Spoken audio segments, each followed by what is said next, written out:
Rosa Marie Camacho was born June 7, 1993, and went by the name Rosita. She and her mother, Rosa Delgado, lived in Hartford, Connecticut. Rosa got pregnant with Rosita at the age of 16 by a married local police officer named Julio Camacho that was 32 years old at the time. Julio was working and patrolling the area when he met her hanging out on the front porch with some friends and her sisters. The age of consent at the time in Connecticut was 16, but today the law has changed and is now 18 years old if the older person is in a position of authority. When Julio got Rosa pregnant, he was married and his wife was also a police officer with the Hartford Police Department. Julio started working for the Hartford Police Department in 1988 and would be fired a year later. He was charged with third-degree assault of his ex-wife in 1989, but was rehired after the charge was dismissed. When Rosita was born in 1993, Rosa applied for state benefits. As a result, the state of Connecticut sought child support from Julio, and he was ordered to pay $750 a month. He was already paying child support for 3 other children by other relationships, while also raising his second wife's children. On October 24, 1997, Rosa and her 4-year-old daughter Rosita left their residence at approximately 5 p.m. to walk to a local store together and buy groceries, including milk and diapers. She left her 5-month-old daughter at her home in the care of a sister when she left to go to the store. The store was in the 60 block of Madison Avenue, and to get there, they would have to walk past Julio's mother's home. A witness would say they saw Julio speaking to Rosa and their daughter on a street corner outside his mother's home. After going to the store, Rosa and Rosita never returned home and were reported missing the next day. It would be a month before the disappearance was announced to the media. Law enforcement stated that this was due to a language barrier between them and the family of the missing 4-year-old and her mother. Although one of Rosa's sisters spoke fluent English and a translator was available with the police department. Records indicate that law enforcement did not question Julio for weeks after they disappeared. He admitted he saw them that day, but then hired a lawyer when he became a suspect. In November 1997, a month after they went missing, Julio asked the court to cancel his child support order for Rosita until DNA testing established paternity. However, he never mentioned that Rosita and her mother were missing. Rosa and Rosita lived with relatives who stated Julio visited them at their apartment and also called them regularly prior to their disappearances, but the visits stopped as soon as the pair vanished, and he never contacted her family to see if they had heard from them.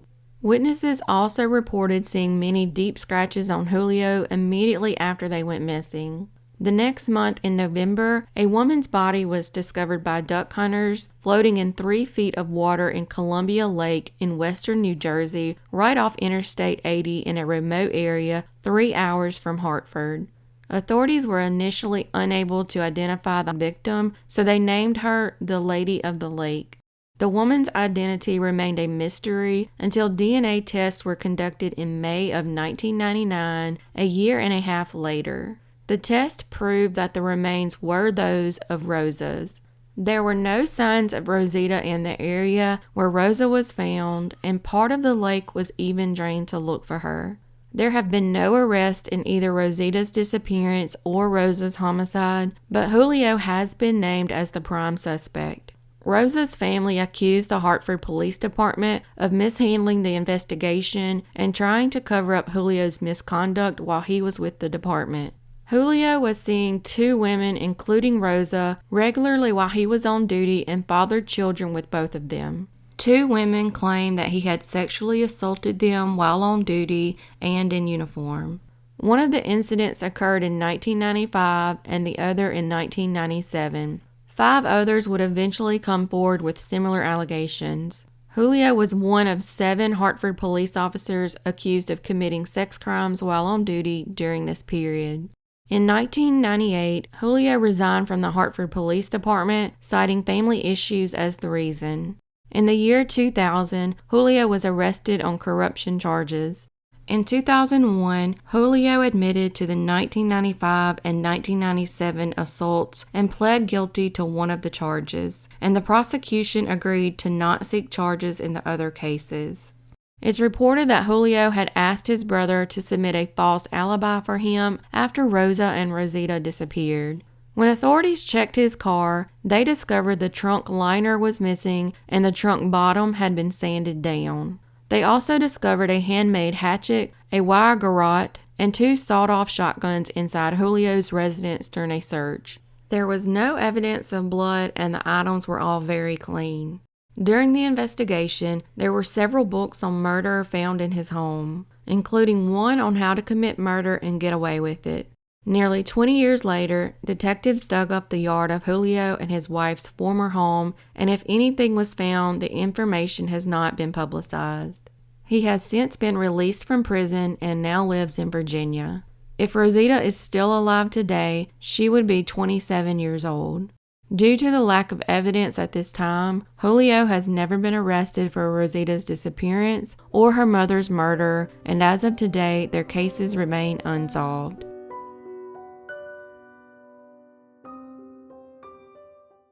William Smolinski Jr., nicknamed Billy, went missing at the age of 31 under suspicious circumstances that has tortured his loved ones. Billy was described as a blue-collar, hard worker with a love for rebuilding old cars. He was holding down several jobs when he disappeared, including working as a tow truck driver and a technician for a heating and air conditioning company. He also mowed lawns and drove buses and dump trucks for extra income. He was described as a homebody that rarely traveled. However, on August 21, 2004, Billy and his girlfriend Madeline traveled to West Palm Beach, Florida, where her son Thomas Carpiuk Jr., a former Marine, lived and worked.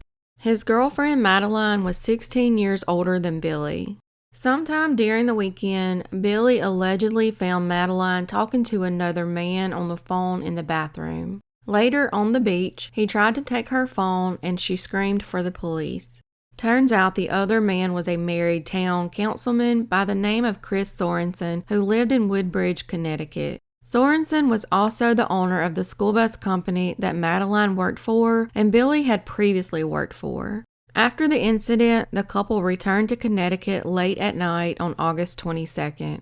On Monday, Billy met with his sister Paula and stated that he was through with Madeline. However, in the early morning hours of August 24th, Billy put a ladder to Madeline's apartment and climbed to her second-floor window. She then let him in the front door, and they argued because she stated he wanted to get back together, but she didn't, and then he left. Apparently, he was seething for most of the day and even placed 3 calls to Chris, the man she was having an affair with. On the first 2 calls, he hung up without leaving a message. On the 3rd call, he left a message stating, "You better watch your back." These were the last calls made from Billy on his phone. A few hours after the last phone call, Billy would go missing. He was last seen by his neighbor at his home at 130 Holly Street in Waterbury, Connecticut on August 24, 2004. Billy's neighbor, Roy, claimed that Billy came to his house on August 24th between 3:30 and 3:45 p.m. and told him about the breakup with Madeline and said that he was going up north for a few days to look at a car and allegedly asked him to care for his German Shepherd Harley while he was gone. Roy stated that the next day he went to let Harley out and feed him, but the house key was not where Billy said it would be. Roy then called Billy's ex-girlfriend, Mary Ellen, who said she knew something was wrong immediately. Billy and Mary Ellen had adopted Harley together as a puppy from a breeder during their 8-year relationship, and any time that Billy needed him looked after, Mary Ellen was always the one to do so because they still shared time with him and remained close friends. They had an understanding that if one was unavailable to take care of him, that the other would do so, and it had apparently worked out that way for a long period of time. Strangely, she said he would have never left Harley unattended or in the care of a neighbor, leading many people to disbelieve Roy's story. Also, Billy did not notify any of his family or friends that he stayed in constant contact with about his sudden trip up north. He also did not notify his boss, who claimed that Billy had never not shown up for work before, especially without notifying him. Mary Ellen then called Billy's sister Paula, and the word spread quickly through the Smolinski family that something strange was going on with Billy. When Billy's sister arrived at his house, she thought it was odd where his truck was parked. She noted that it was parked at the bottom of the driveway, and he had never parked it there before.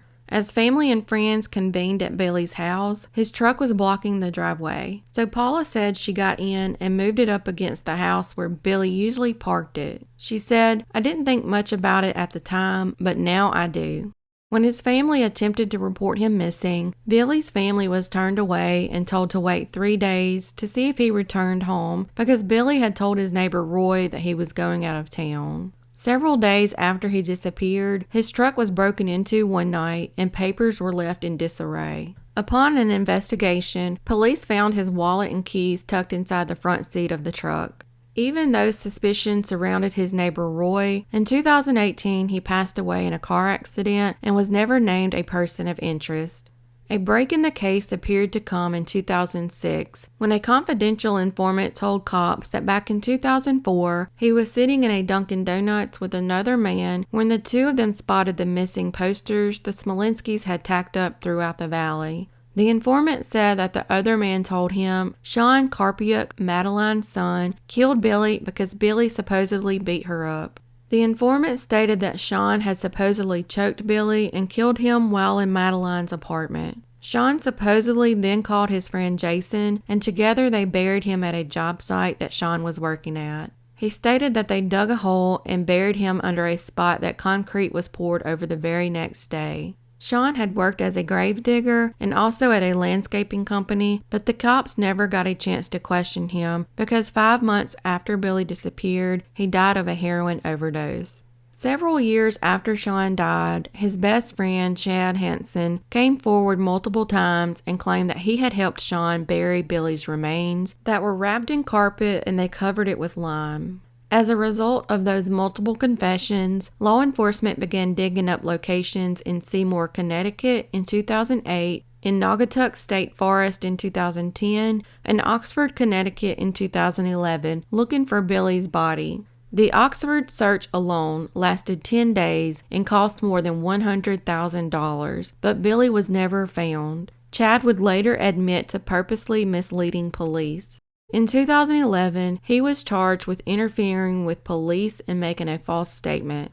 In January 2013, he pleaded guilty to one charge of making a false statement concerning injury or death and was sentenced to 4.5 years, but ended up only serving 2.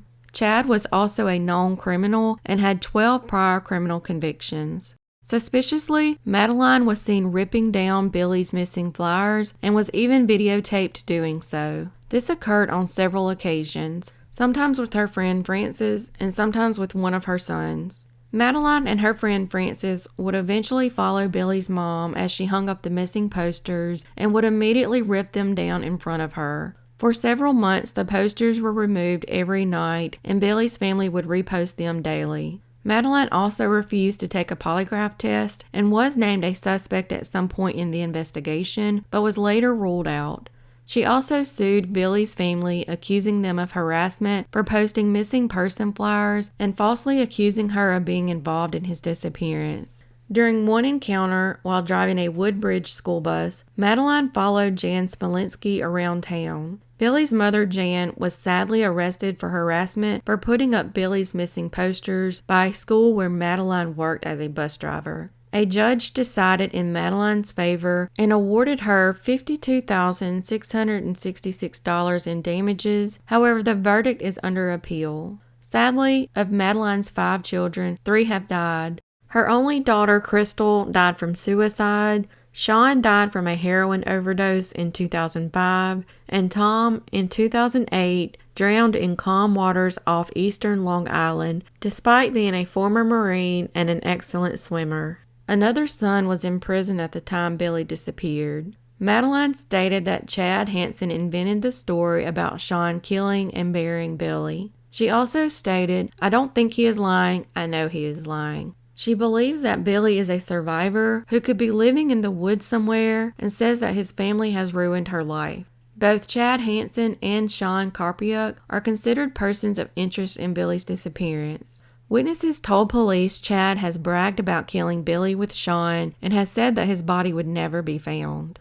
Chad, a habitual drug user, was usually under the influence of heroin or crack cocaine at the time he allegedly made these statements.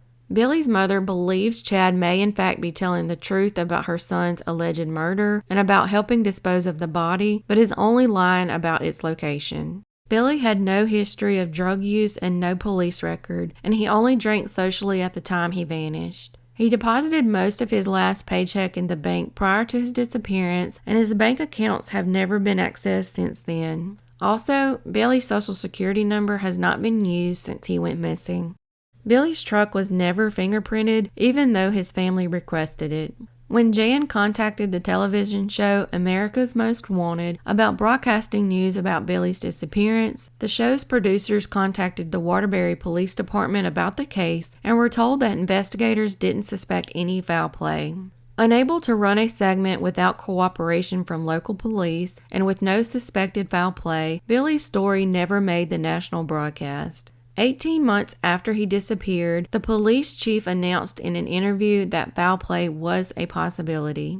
Thanks to the persistence of Billy's parents, in 2009, federal legislation known as Billy's Law was introduced in Congress to help streamline the missing persons databases available to law enforcement. Billy's Law, also known as Help Find the Missing Act, is intended to help ensure that other families won't experience the delays and frustration that the Smolinskis have gone through in the search for their missing son. So far, it is only implemented in 4 states: New York, New Jersey, Connecticut, and Tennessee, but is being campaigned to become implemented in all 50 states. Billy has never been found, and as of today, his case remains unsolved.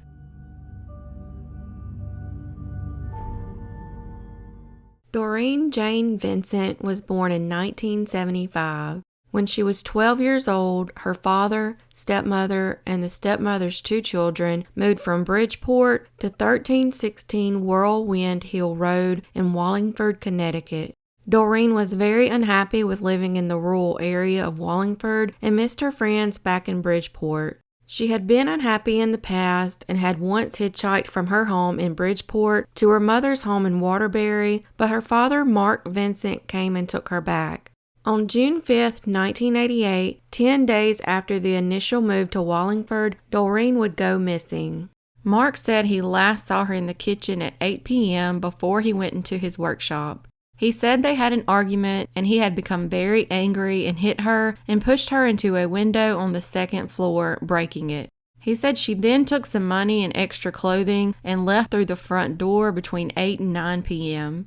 Mark said that at 9 p.m. he went to Doreen's bedroom and she was gone. Her stepmother, Sharon, was attending church at the time Doreen went missing and wouldn't arrive back home until 11:30. That's when Mark told her Doreen was missing, and then he left the home for 4 to 6 hours. He returned home without Doreen and did not report her missing. Doreen's mother, Donna, was scheduled to pick up Doreen on the upcoming Saturday, 3 days after she disappeared. She left early to go to the home where Doreen was staying because no one was answering the phone. The reason no one had answered Donna's calls was because Mark had removed the phone from the wall. When she arrived, her ex-husband Mark was working on a lawnmower. This is when she was told that Doreen was missing. In fact, Mark actually accused Donna of taking her. She was shocked to find out that not only was Doreen missing, but Mark was not searching for her and was not frantic at all. Mark did not want her mother reporting her missing, but she did it anyways. Donna reported that the police would not take her report and only took Mark's because they did not want conflicting reports, one being a runaway and one missing. Authorities initially believed Doreen had run away from home because of the time she had run away and hitchhiked to her mother's home. Mark was known for his violent temper, and his account of the day Doreen went missing was very inconsistent. However, he did admit to pushing her into a window and breaking it.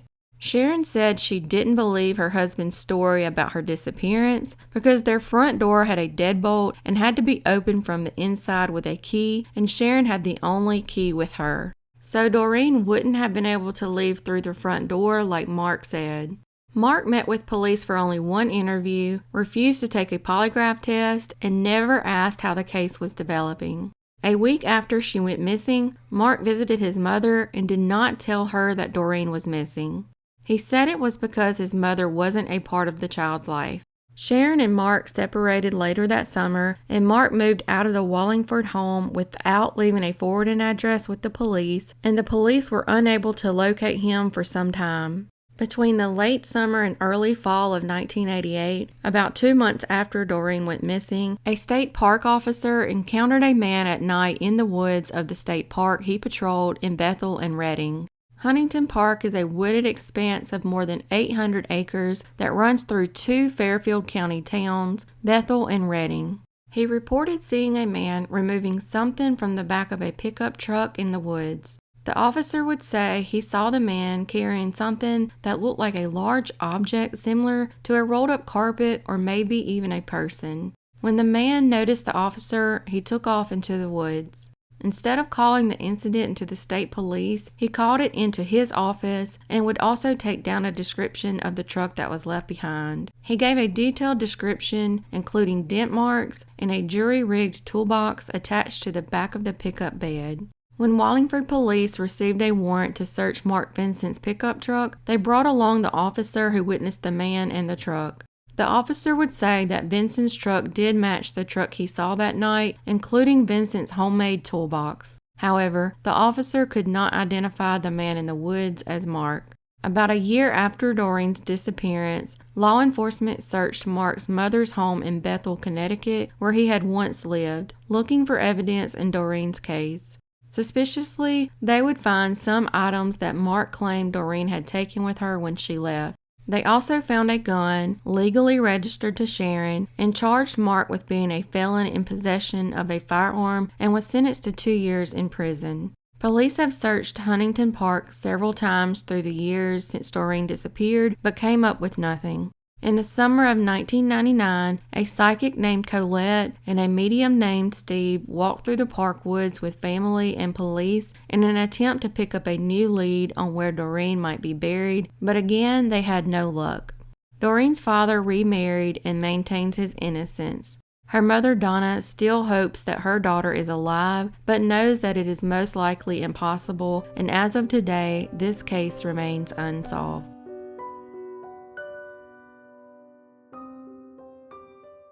Sylvia Baker was a 28-year-old single mother of 2 children in 1982. She worked at a food and beverage company and the Hartford Public Library and took courses in sociology and design at Greater Hartford Community College, now known as Capital Community College.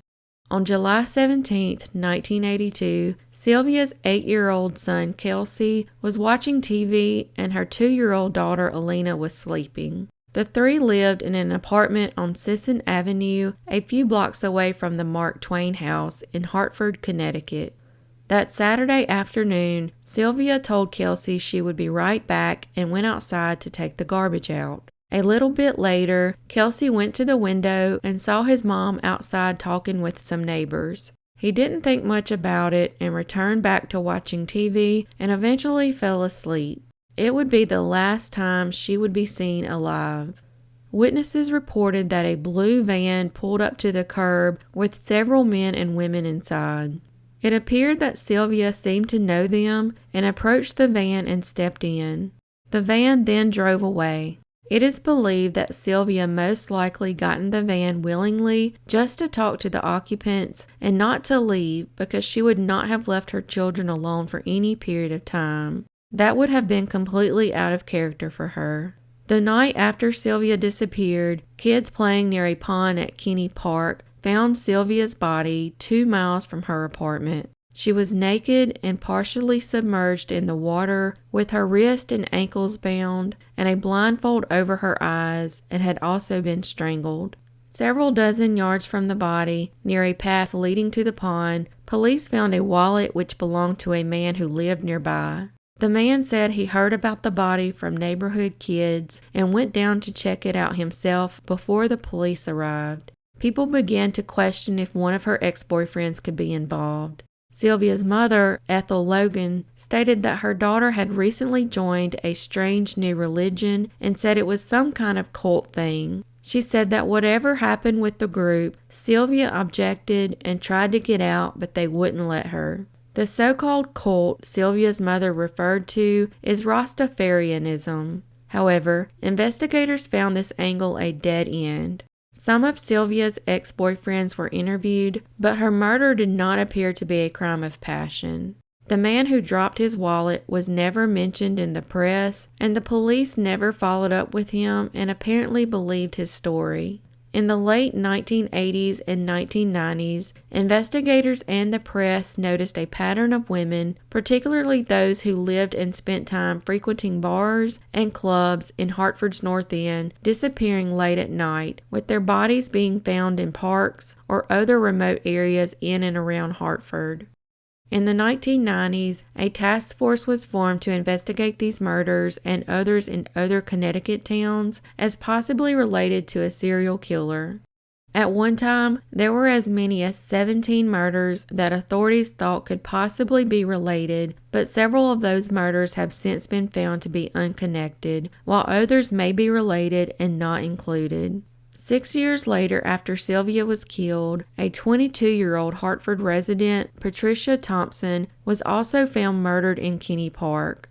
In 1990, 15-year-old Tamika Mayo of Hartford was last seen in the North End before her body was found in a secluded area of Rocky Hill. In 1991, 28-year-old Carla Terry, who lived near Kinney Park, was found dead at the Mark Twain Drive extension in Hartford. All three were assaulted, strangled to death, and then had their bodies moved. In 1987, 29-year-old Mary Shirley, who also spent time in Hartford's North End, was found dead behind a stone wall off Old Route. And though her body had deteriorated too much for a cause of death to be determined, her murder hasn't been ruled out as being connected. While the 1990 murder of 19-year-old Deidre Dancy has often been thought to be linked to these other murders, the MO of her killing was different.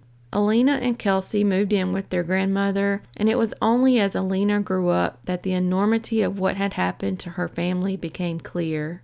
Sadly, Alina has no memories of her mother. Several years ago, when Detective Andrew Jacobson began working on the cold case, he agreed with the original investigators that the Rastafarian angle didn't make sense and the ex-boyfriends were not the most likely culprits. But Jacobson believes that the man who owned the wallet is a person with information and that he wasn't forthcoming back in the 80s. The spot where the wallet was found is near the last area a vehicle could have traveled. From that point on, Sylvia's body would likely have had to be carried. Detective Jacobson stated, to get her body, naked and bound, to the edge of Kinney Park, it would be very difficult for one person to do it in the middle of the night by themselves, so there's at least 2 people involved, if not more. She also did not have scratches or abrasions, which means she most likely wasn't dragged. As Jacobson examined the man with the wallet further, he learned that a relative who lived with him was being looked at by other investigators and that he is suspected in a series of sexual assaults.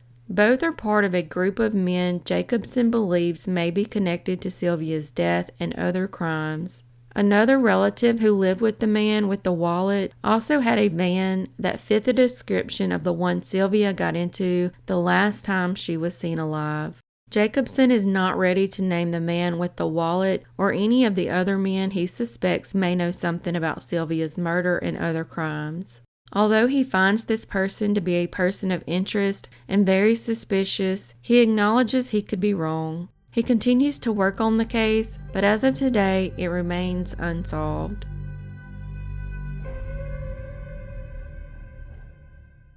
Leah Ulbrich wrote poetry growing up and even had a piece of origami she made in her 5th grade class displayed at the Museum of Natural History because it was so well done. She had an above-average IQ and was known for creating beautiful stained glass artwork. She was a teenager in the 1980s when she began experimenting with drugs. At one point, she was severely attacked, which put her in a coma and caused a traumatic brain injury. Little is known about the attack itself, but she would recover and go through rehab at the Gaylord Hospital in Wallingford, Connecticut. It is unknown if she had any lasting cognitive effects from the injury. However, after rehab, Leah moved on with her life and would eventually marry a man named Bob, and the couple would have 2 children together in the early 90s. Sadly, her children were taken from her in 1993 when they were found living in squalor and with drug paraphernalia scattered around the home. She would spend the next 2 years in trouble with the law before being jailed for 9 months in 1994. The next year, Leah would complete a drug rehab program at Elmcrest Hospital, which now sits abandoned in Portland, Connecticut. After rehab, she moved into a halfway house in Massachusetts. At this point, she was still in contact with her family until she left the halfway house in October of 1995. Weeks would go by with no contact from Leah until one day when her parents were notified by a Hartford police officer that she had been killed. Investigators believed that Leah had previously been a prostitute and was killed in an area where many prostitutes walk the streets. She was 24 years old on October 29, 1995, when around 5 a.m., witnesses saw Leah in some sort of altercation with a person in a 4-door Nissan Altima or Maxima. She either tried to escape or was pushed out of the car as it sped off, but her right arm got trapped in the seatbelt. She was dragged to death beside the speeding car along a 4.5-mile route beginning in Hartford, Connecticut, and ending in Wethersfield before her body finally came to a rest. A newspaper delivery driver witnessed the incident and attempted to follow the car, but it sped away at more than 60 miles per hour. A woman standing on a corner witnessed the vehicle speeding by a moment later, with Leah still being dragged and screaming on the side of the car. The woman called police from a payphone and reported the incident. Officers looking for Leah found a trail of blood and pieces of her clothing that ran for miles to the storm drain where her body was discovered. Leah could only be identified at first by tattoos, including the name Ozzy and a pair of theater masks on her shoulder. Hartford detectives had meticulously pored over the evidence from the scene and kept enough of it that investigators were able to send some to labs for more DNA testing. A cord for an electronic device found with Leah's remains could contain traces of the suspect's DNA, but has not been publicized. In 2002, investigators tried to entice the woman who reported the incident from a payphone to come forward by offering a $50,000 reward for information in the case. This picture was taken of Leah with her children in mid-October 1995, and it was the last time her family saw her alive. Leah's father, Robert Baskin, has used his personal tragedy in speeches throughout Washington, D.C. and Connecticut to convey the message of the nonviolence advocacy group he once led and connect with teenagers from violent communities. Leah's children are now successful adults and say that all of the heartache has made them stronger, better people. Her family still seeks answers on what really happened that day, but as of today, the details remain a mystery and the case remains unsolved.